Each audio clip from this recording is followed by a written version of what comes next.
Hello, everybody. Creighton Long here from ShortSunStudios. I've got myself a bolt action game report from this past week with my friend Brandon here. Brandon, if you want to introduce yourself. How you going? It's Brandon, longtime British player since Axis and Allies, and continuing that in bolt action. Good stuff. So, uh, this is going to be a game report from a game we played the other day. Just kind of go over some of the turns, some of the stuff that happened in the game, and share our fun with you.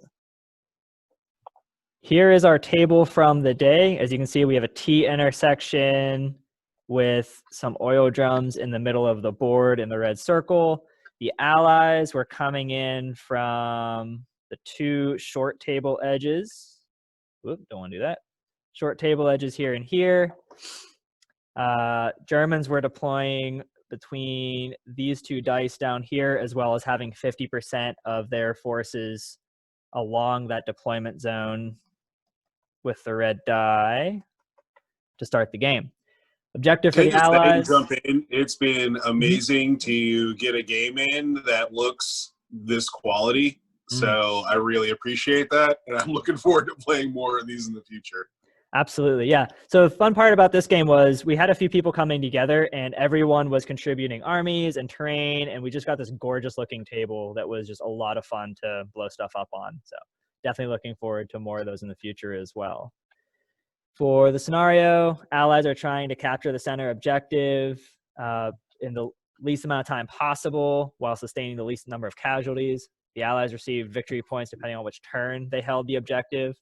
The Axis, they're just trying to hold the objective while also inflict maximum casualties on the allies, 1 victory point for each enemy unit destroyed. Numerically, if the allies were able to take the objective in the first 3 turns, there was really nothing the Germans could do to stop them victory point wise. However, in the back half of the game, if the allies sustained enough casualties, the Axis could force a draw, if not a win. And we'll see how well the allies and Axis did at that. Brand, anything for the mission? Yeah, I mean, I thought it was kind of fun, like having the banter back and forth between each other pregame to kind of decide. It's like, this is our first doubles match. You know, we've never done that before. What's a way that we can make this work that's not a straight from the book mission? And I think we came up with a pretty decent one here. Maybe some hindsights towards the end that we can recap a little bit later in the recap here. But yeah, I thought it was kind of fun to kind of create your own mission and go with it and take it from there. And I think the objectives are pretty solid overall.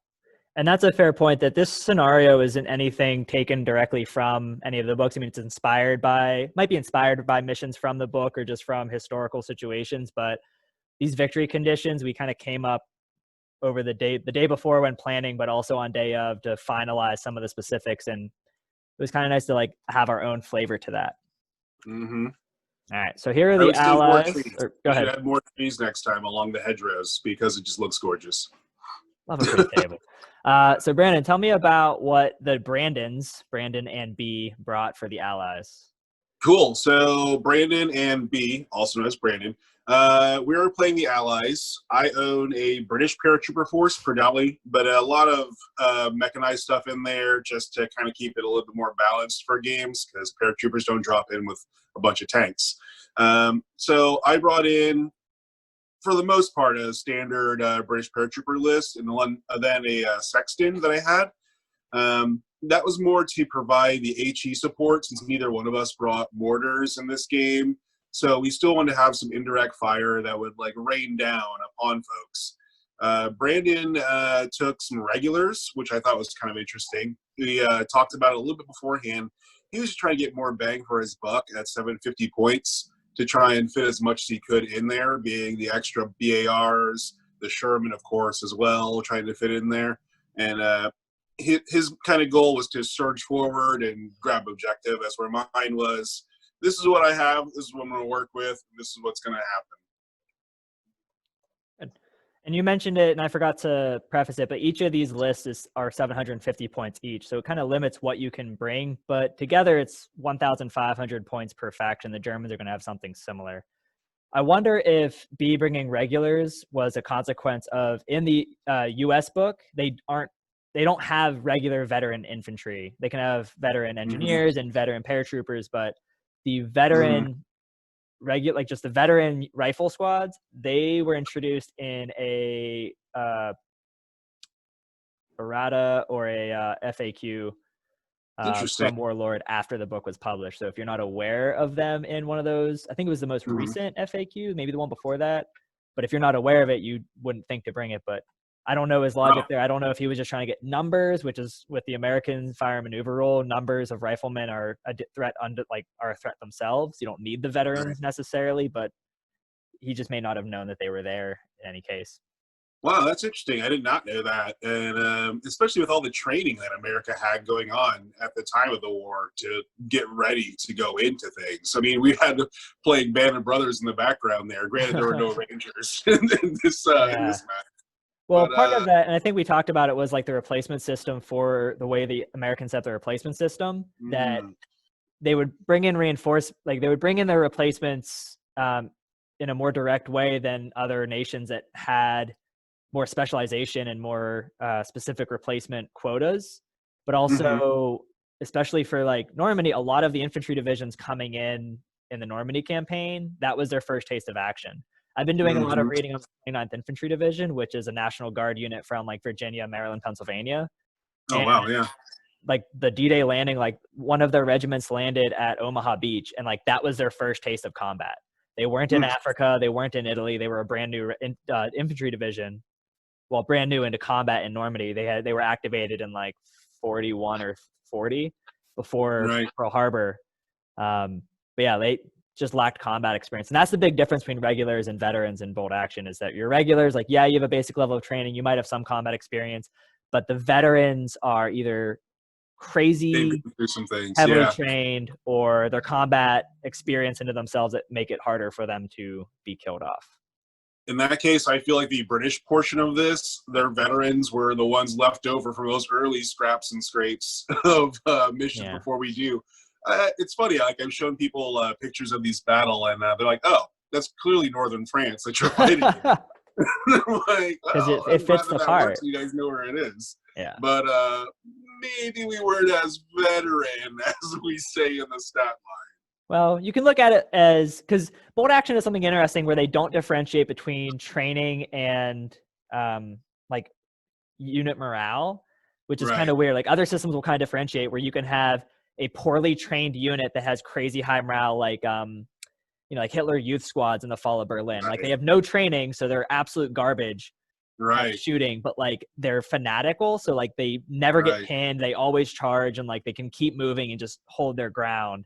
But bolt action kind of merges those into their status, whether inexperienced, regular, or veteran, and it doesn't always translate well, but part of me thinks it's just to simplify the game to keep it moving.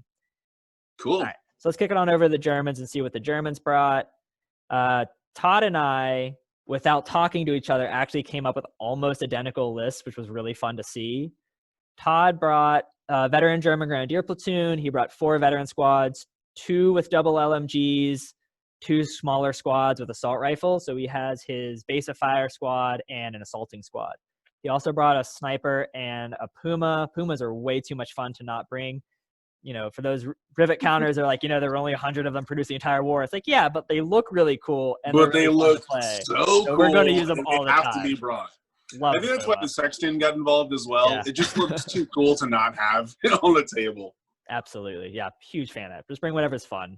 This isn't a purely historical scenario. Bring whatever's fun. Yeah. For my list, pretty similar. I like to take 2 6-man squads with double LMGs. Again, all veterans, so it's hard to kill them. And then slightly bigger squads for my assault squads, which is the opposite of what Todd did. He brought larger base of fire teams and smaller assault squads. But I only brought 4 assault rifles to his 5. And I brought a crap ton of Panzerfaust, 2 per squad for a total of 8, which are my tank killers. I brought a mortar, and I'll talk at the end about how that may not have been the best choice, but I have a fun model for it. So just like the Puma and Sexton, why not bring it? Veteran sniper team and a veteran medic, because the Germans have such a hard time finding cheap order die that a 30-point veteran medic is, for a 750-point game, if I'm trying to get a dice advantage, you can take a 30-point medic.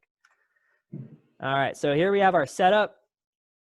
Both the Axis and the Allies are going to start with 15 order die. Can we just say that I've been sharing a few of these screenshots with the fellas that played, and they are extremely proud that you use the actual symbols for what these units would be. We were all like, excellent, excellent job. I try to be as official as possible with my low budget video. So thank you.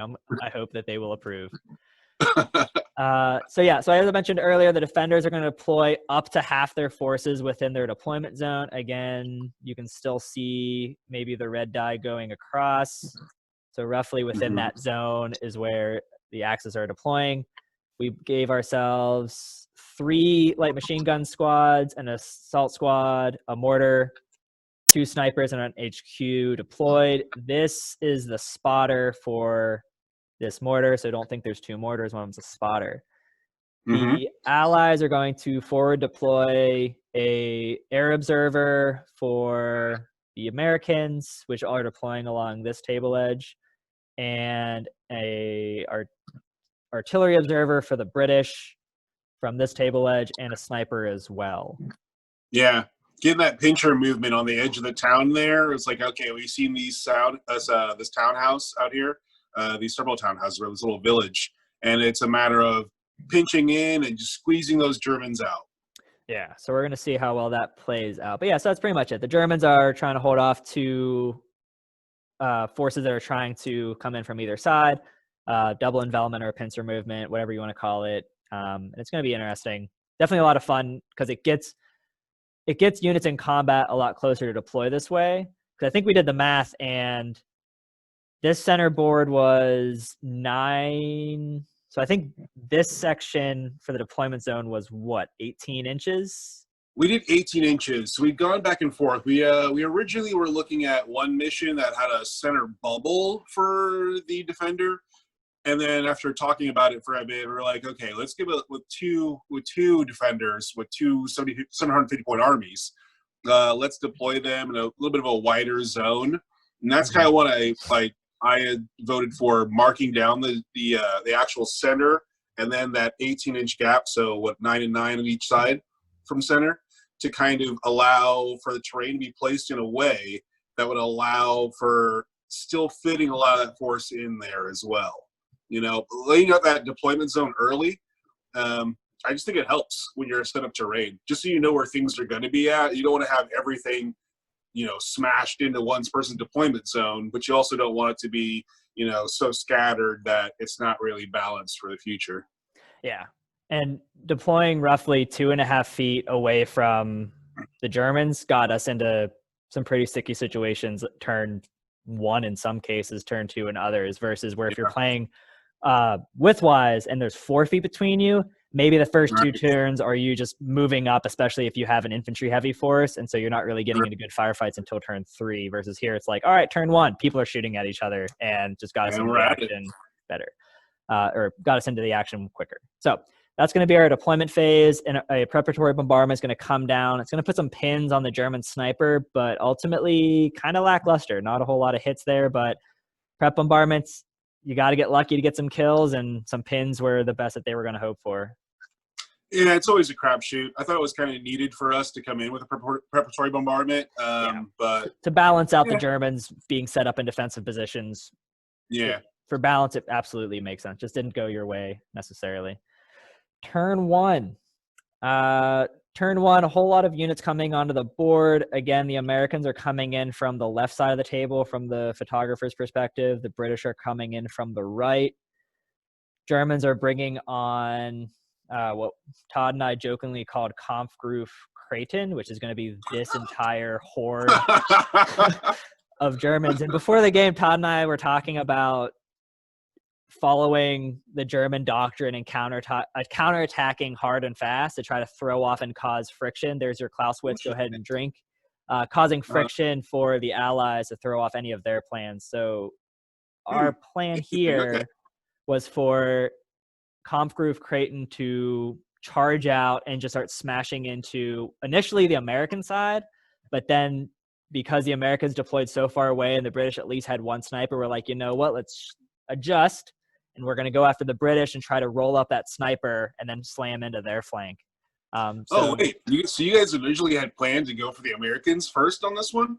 yeah, we wanted to go after the Americans because it seemed like just looking at the board, we may be able to make better gains against them. And also with them being regulars, if we can, well, they're Yeah. regulars and they're Americans, so they're going to want to move and shoot. And if we can bog them down in a firefight, we take away the advantage of their fire and maneuver. Interesting. And Okay. so that was an audible, like turn one, when the unit started deploying, we're like, okay, we'd like to engage the Americans on our terms, but it would take us to turn two to really be effective versus right now we can put pressure on a sniper, which is what we ended up doing in the end. That's funny because when we were outside, the Brandons were outside, we were talking over the Allies' plan for this. And our real thing was eliminate any of the things that can take out our armor immediately. Mm-hmm. Well, as far as the big vehicle, the Puma. So we were like, okay, let's deploy on the roads, as you can see here. Let's get on the road and eliminate them immediately. Whichever way he comes, he's got to face one of us, and someone's going to get rear armor or a side armor or yeah, something to hope along those lines. But as we'll see, that didn't really play out. Well, every plan is a good plan until, what is it, first contact when you get punched in the face? Exactly, that's yeah. the quote. Everyone has a plan until you get punched in the face. So exactly. So let's see here. Trying to be brief on what's going on with these turns. I went ahead and threw my sniper on ambush as soon as I got an order die, at which case this headquarters unit is going to get ambushed and sniped by my sniper, and that's going to start a chain of events that are going to cause the Americans to be bogged down for most of the game. The first belligerency of the match. Yeah. We also had a sniper duel, again, between the British sniper and the German sniper, where the British sniper will prevail. However, that will be short-lived, as I believe it was this light machine gun team, Todd's light machine gun team, will get revenge and hose your sniper. Oh, yeah. Evening the odds there, leaving only one sniper on the board, which is going to be a lot of fun for him. Yeah, even with the cover from being behind the hay bales there, that was an interesting sort of a layout that kind of came back to bite me, having the snipers there. But it was fun to trade sniper for sniper fire. That's what the early turns of bolt action are. Who's going to survive the sniper fight? Because whoever wins, if they're still alive, they're going to cause some serious damage. Yeah, the way you deployed your sniper out alone from the rest of your platoon, I wonder how long he really had in any case. He was just kind of isolated, but at least he got some points worth in a kill, especially against a German sniper. So at least he died a good death. All right. So right off the bat, Axis scored 2 points, taking out an HQ and a sniper team. But again, those points are meaningless if the Allies can take the objective quickly. Turn 2. We had to do some repositioning here. Let's see. The Americans are starting to get bogged down with sniper fire. The British are moving up to the hedge to start putting some fire on the Germans. Kampfgruppe Creighton already starts to become reassigned. Seeing the way everyone deployed, we thought, you know what? There's a lot of Americans coming up the road right here with the Sherman in support. So we had to send one assault team to the left to get ready to secure the objective, because if we didn't do anything, and if this LMG squad here was left on its own, they weren't going to last long enough to really slow the Americans from just sprinting to the objective. So a little bit of a oh crap moment for the Axis, but luckily the sniper is going to buy us some time. I will say the distraction of you guys, I believe Herr General Curtis moving his 2 forces up out of that building, which at the time we were looking at that, we were like, why is he leaving the building? Yeah. But when he left the building, it kind of threw things off a little bit for us, because that was more firepower we had to deal with outside the building in order to swing around. And I guess with fog of war as well, not really knowing what's inside the buildings. I mean, we could have just looked, but I like fog of war. Like, what's still inside? What's still inside? What's still powerful enough to eliminate my teams inside? Yeah, so that's going to cause some problems for the British there. And, you know, in hindsight, it makes sense, because if you can force the British to sit and engage from a further back on the table, even if you get wiped out, it's just a delaying action to keep you from getting to the objective. Whereas if he sat in the house and allowed you to run up to the house and maybe close assault the house, you're not far from the objective. So I don't know what Todd was thinking there, but if that's what he was thinking I'd rather engage the British early on, far away from the objective to make it harder for them. Then it's going to turn out that you made a pretty good call there. Right. All right. Also, for most of this game, the Sexton and the Puma are shooting at each other to no avail. So there's going to be a lot of ricochets and missed shots and dirt getting kicked up from that. Missed shots. Once the Puma came towards the Sexton, paying that 10 points for the AT rounds, I think in the future I'd still pay that 10 points, but I would deploy it a little bit further away from the action so it doesn't have any surprises jump out of its face. This guy maybe should have came in up here. Exactly. Especially because it's open top. And that's the key thing with the Sexton is that it's open topped. So early on, we just had all kinds of fire from, I think, mainly this light machine gun squad putting pins on it, as well as any squad that could lend support, and just putting rounds on target to pin it down was enough to keep it from being effective. All right, I'm going to kick it over to turn 3 for the sake of time here, Brandon. Yep, go ahead.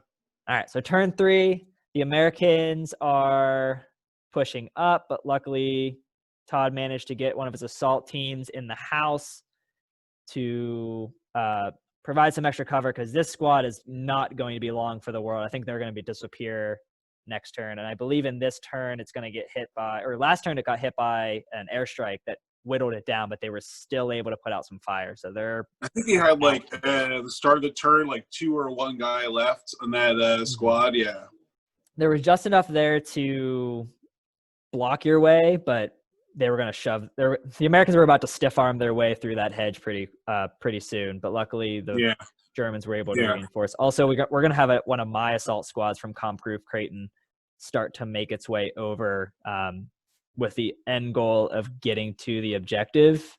Because again, the British seem to be more bottled up, but the Americans have the numbers to barrel through to the objective. However, their lack of leadership, especially with the sniper pinning. Well, this is turn 3, right?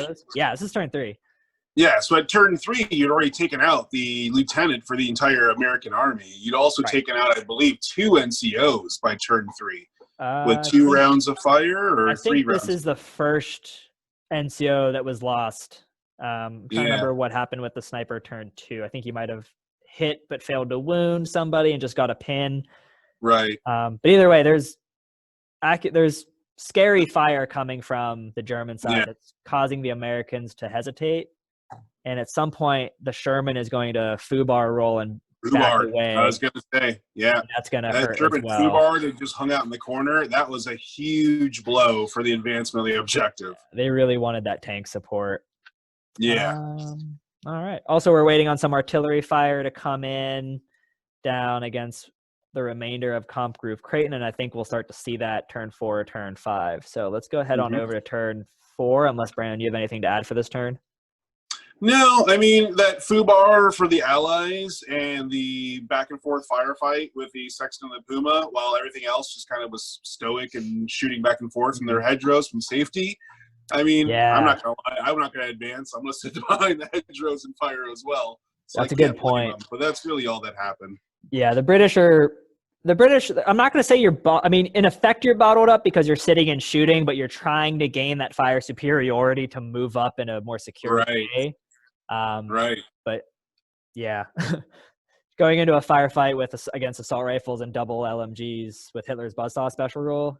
Yeah. Kind of tough, but if it's that or charge out into the open and then receive that fire in the open, I know what I would do if I was in that situation. Exactly. I would not want to run out there. Like, I'm just going to shoot. Especially with how gorgeous the cover was. So you got a pretty little hedge. I'm just going to sit here and prune this hedge. Oh, fantastic.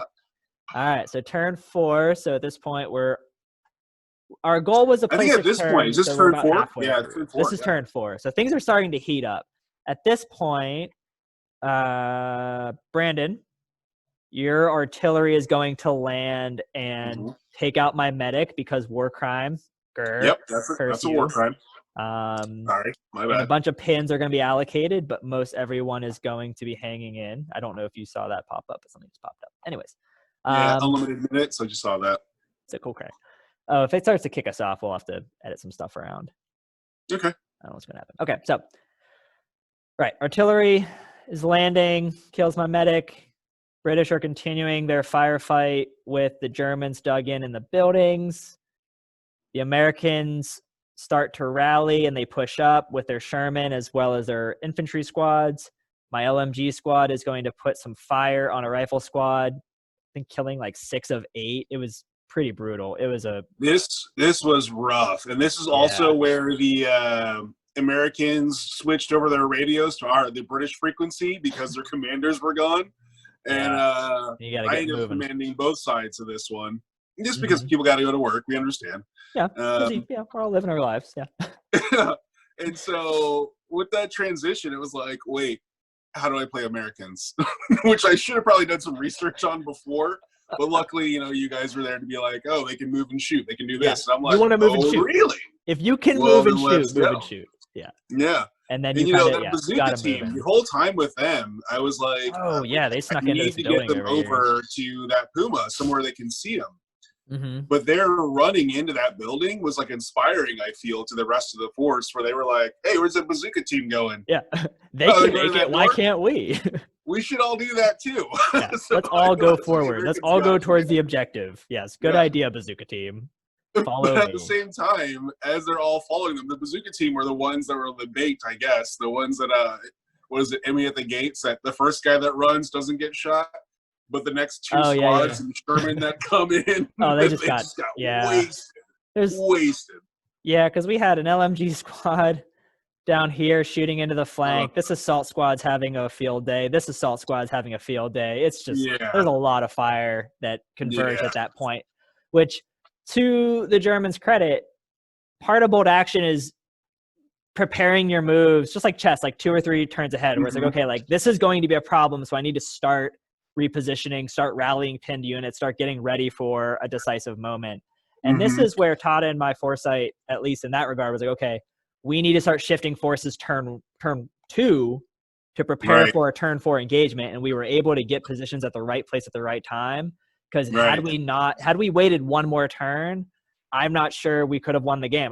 I think you guys could have got on the objective because we would have had too little, too late to stop you guys. But lucky for us, at least lucky in the sense that it worked out well for us, we were able to see it and reposition. So, I think if there's anything important on the British side, just a whole lot of people shooting at each other still. Just kind of suppressing fire to allow the Americans to get in there. I think at that point I noticed that the British were bogged down. It's going to be a firefight for them. So as much as I could hold of Comp Group Creighton on the side there, that would have been nice to just keep them there and let the Americans get in with everything. Get that next forward observer to put down more airstrikes on somewhere on the field and just move into the objective.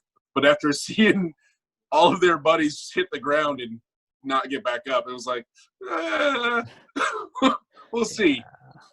Town is dangerous. For being as gorgeous as it was and as peaceful and quiet, it got loud quick. Past tense is key. It got loud. Your rifle fire. All right, let's kick it over turn 5, which we plan on playing 6 turns, but we'll see at the end of this turn that this ended up being the last turn. Lots of casualties being suffered by the Americans. This rifle squad up here is going to finally be zeroed in on that by the mortar, and it's going to suck to be them. The forward observer team is going to run out, and I believe they got sniped. Can't remember exactly how they went down. I believe they got sniped, and they go down. Americans have just taken a crap ton of pins on the road. The Sherman is pinned from Panzerfaust fire, from 2 assault squads putting Panzerfaust in the last turn into it. None of which were effective, but they at least scared the Sherman and made it a little harder for it to operate. And then all kinds of fire on the infantry squads on the Americans that are going to cause them to kind of clam up. Just a late push from HQ for the Allies. Couldn't get in there. The Germans, you guys were on it. Like you said, you already were thinking what you should do, and that's a good point you bring up. Is that during turn 2, you should think about turn 4. During turn 1, you should think about turn 3. During turn 3, you should think about 5 if it exists.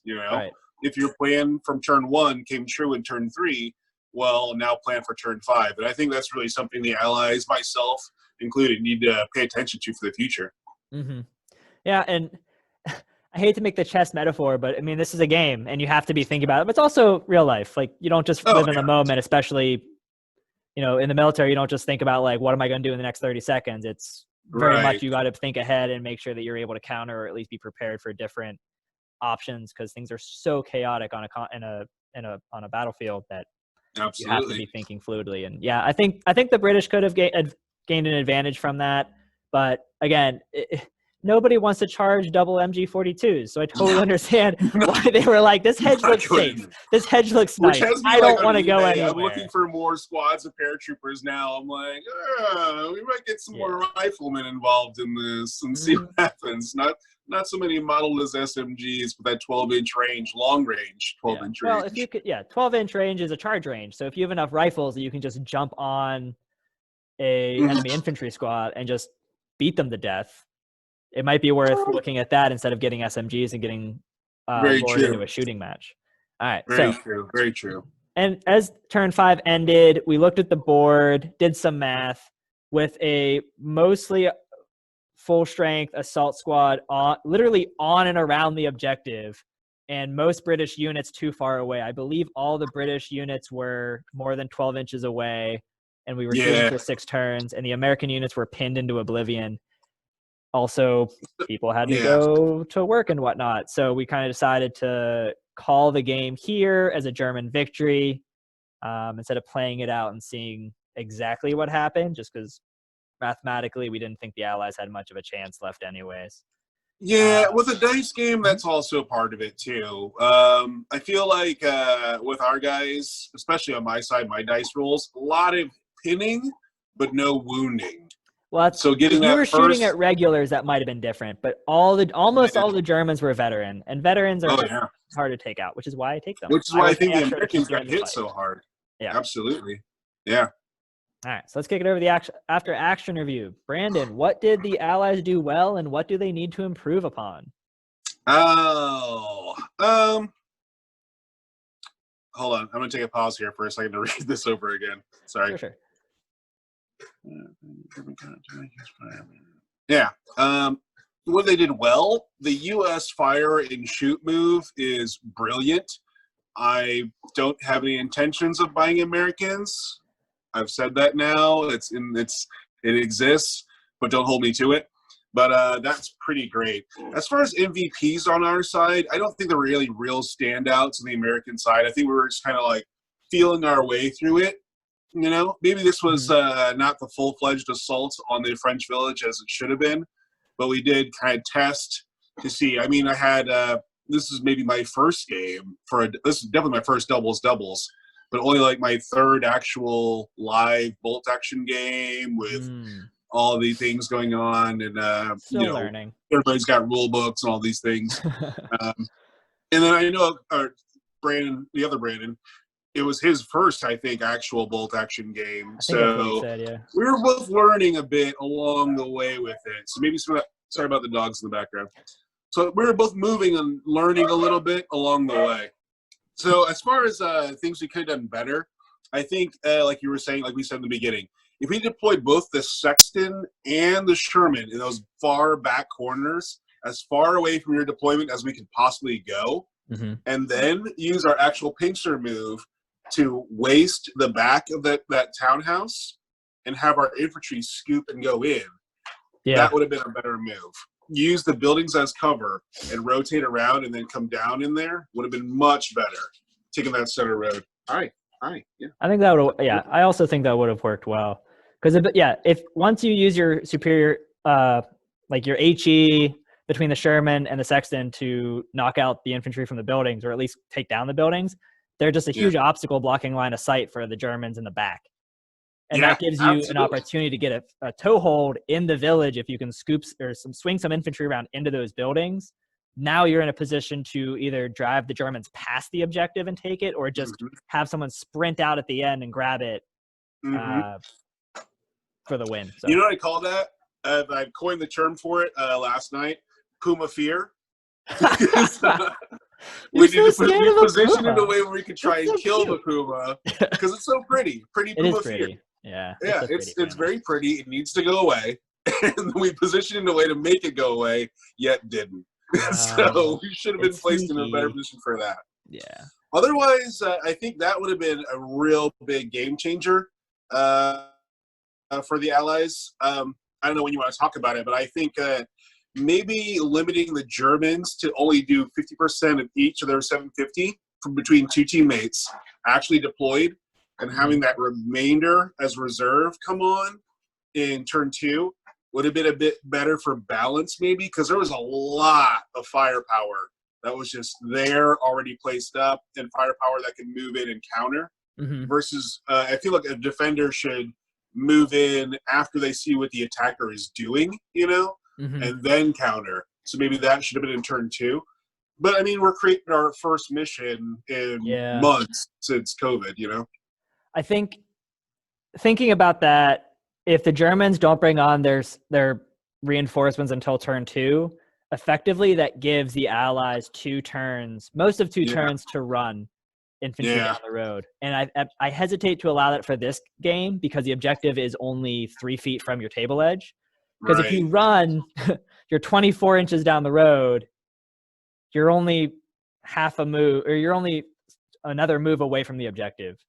Yeah. Which I think if the objective was further away, like if we were playing widthwise and there was 4 feet between us, okay, yeah, that makes sense. But I think with only playing 3 feet between the objective and your deployment zone, coming in turn 2 may tip the balance to the ally side more than we would want.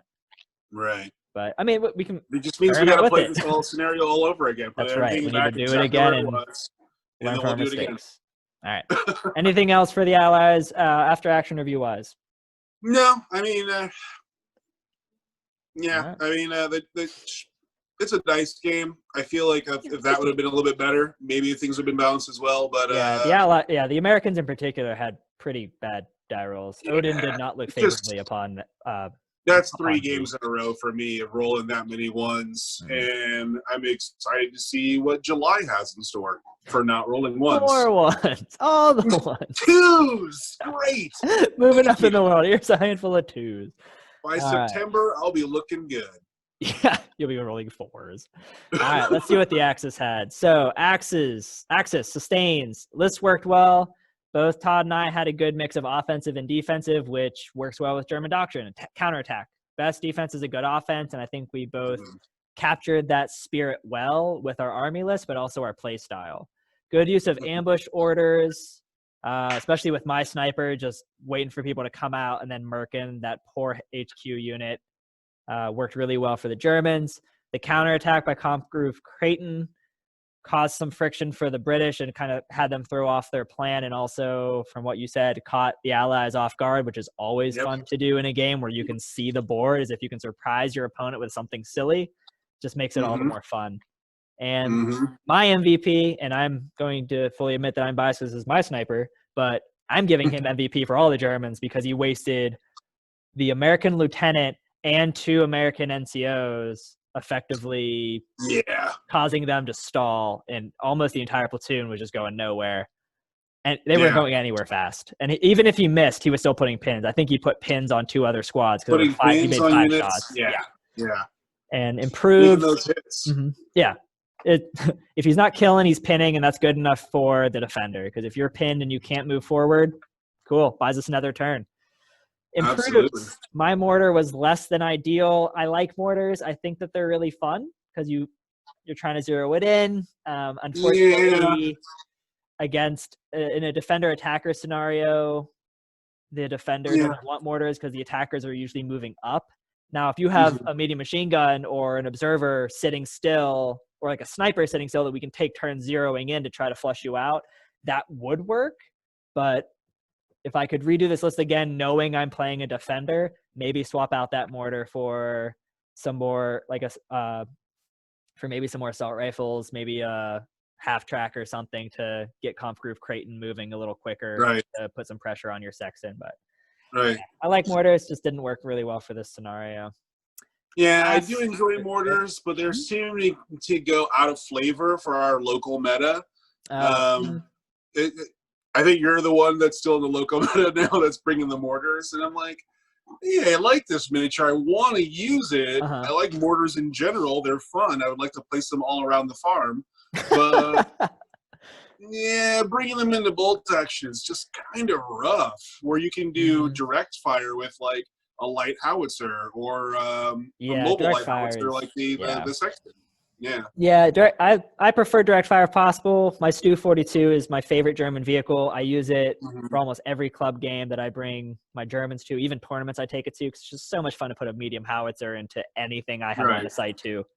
And I think with mortars, they're kind of orcish from like Warhammer lore, where like you don't know what you're going to get. You're either going to have some direct hits and wreck somebody, like your last game that we did remotely, where you lost like half your German army or half your American army to a German mortar, or they're useless. And like for this game, I caught the minimum. Like it was able to zero in and eliminate an American rifle squad, which made up for its points, but it didn't dominate the game, but also wasn't totally useless. So I feel like with the mortar, you're either really useful or really useless, and there isn't a whole lot of middle ground with that kind of weapon system.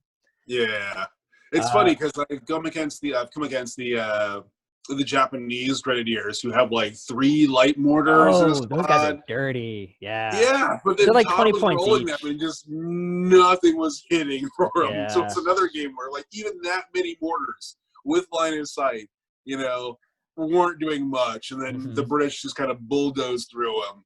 But who knows? I'm excited to see what this next game will handle. Like, maybe it'll be 4 of us, maybe 2 of us, who knows? Yeah. But I'm kind of curious to see what the next one will look like. I'd like to see Todd's Japanese on the table. I don't like playing against Japanese because they terrify me, but I'm getting better at countering them, and I'd like to see more of them. I feel like, I want to play to my weaknesses. If my lists almost always do horribly against Japanese, I want to play more Japanese so that I can learn how to beat them, so that if I go to tournaments or club play, I'm not always losing to them. That's funny because my British were whooping on his Japanese for the first couple of games that we tried out, low point level games, nothing above like 500, I think, or 750. But now this has been back-to-back losses to the Japanese, and now he's playing Germans and still beating us. So I'm interested to see what like the Japanese could do against a German force, because they're both right now at the top of the meta, our local meta at least. Our local meta, and I know, listening to different podcasts, the Germans and the Japanese are pretty popular because you just infantry spam and you just use their bonsai roll and just keep charging. There's been some. I got a report in the newspaper called Google Hangouts that someone had a moment of weakness on some bourbon last night and picked up a Japanese 105 howitzer. So that's so much fun. We'll be dealing with hordes of infantry supported by artillery fire. That's so scary. Oh god, it's so scary. It's so scary. No. I was hoping we'd get till around, later in the fall, the winter, when it's his birthday, and he'd be getting something like that. We'd have all summer to beat on him, but it's gone now. We're screwed. We're all screwed. We'll just have to, just put pins on it. We can count it. Just put pins on it, hopefully. Put pins on it. If you put enough pins on it and it fails an order check, it's not going to be able to shoot. Right. And then that's how you counter artillery. You just put pins on it or hit it with a sniper. Or Good to know. To close up after action review for the game, sustains. We had a pretty table, gorgeous table, pretty armies. Love some fully painted armies, and pretty players. We were all gorgeous. So thank you for being gorgeous. I think everyone was bearded at time of game. I know I've shaved since then, but I'm pretty sure it was a pretty beardy table. Not in that classic sense of beardy, but it was pretty beardy. I like it. Yeah, we all kind of have our social distancing beards. Pretty fantastic. There we go. Right. Improves a bit slow. This was our first in-person game for a while. I blame you, COVID. Darn you, pandemic. But I think there was just a lot of us going back to the rules every once in a while. I think we did better than I'm giving us credit for, but still, that's one area we could do better is knowing our rules, at least for our own specific armies, because there were a few times where I'm like, hold on, like I need to double check the range of this, or let's check this. There was just a lot of like I think we were right more often than not, but it's just that like we want to verify, trust but verify, and we want to make sure that we're playing the game right. And then, like we talked about earlier, delaying German reinforcements until turn 2, which since you and I talked about this last, I'm not convinced that would be great given the way we set up the board. I think if we set up the board long ways so that there's a 4-foot distance, that would make sense. But I think putting the objective dead center where 3 feet or 3 run orders, or, a truck with a team running and then dismounting turn 2, that can win you the game right there. That could have happened with the Jeep. Yeah, that could have happened with the Jeeps if I brought them, which is something I was playing around with. And it's kind of interesting, too. I'll give you credit for Conf Group Creighton not splitting fire or splitting its units and, fanning out. You guys committed to one direction first, to kind of force that back, and then made that J strike to move up. That's a nunchuck term, J strike.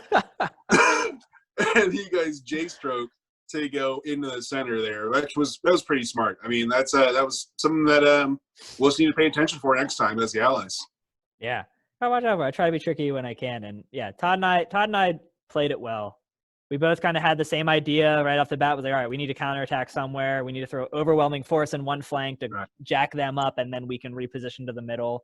We didn't get to follow through because of the way you guys deployed so far away, which makes perfect sense. Like looking at like, oh yeah, like I wouldn't have deployed that close to the German deployment zone, but I was focused on more what we thought we should do versus what would the Allies actually do, which is deploy closer to the corners where you guys ended up deploying. But yeah, overall good game. Had a lot of fun. It was great game. Good dice. Excellent stuff, man. Looking forward to the next one. Yeah. Can't wait. I need to keep painting some stuff. I'm hoping to finish an SS army to change some color on the board and lots more Americans so that if B wants to play Americans again, I can just give him a whole bunch of M1 Garand firemen. There's also a little bit of blinkency there. He sent me a picture of some new Americans he's been working on. So excited. Yeah, we'll see. Love it. It'll be coming. Love it. All right. Any last comments, Brandon? That's it for me, man. Just, gorgeous game, fun game. Great to be rolling some dice again. And then hopefully the next one, these guys will actually be wounding and moving and forward and grabbing some objectives. Who knows? People will be defending next time. Oh, that'd be cool. We can switch it up. Yeah. See what we learn from watching the person. There's a dog in my lap now. Hello, puppy. Hi. Yeah. All right. I think that's about all we have for now. I know my timer is about to go off and I have to head off and do other things other than geekiness. I'm Creighton Long from ShortSunStudios on Instagram at ShortSunStudios. Brandon, where can we find you? On Instagram mostly at scribe_number27. You can find a bunch of different various miniatures painted there. Sweet. Well, you can always follow us for more geekiness and other game reports. So hopefully this video will work, and then we'll be seeing you in the future. Later. All right. Say bye, Brandon. Bye.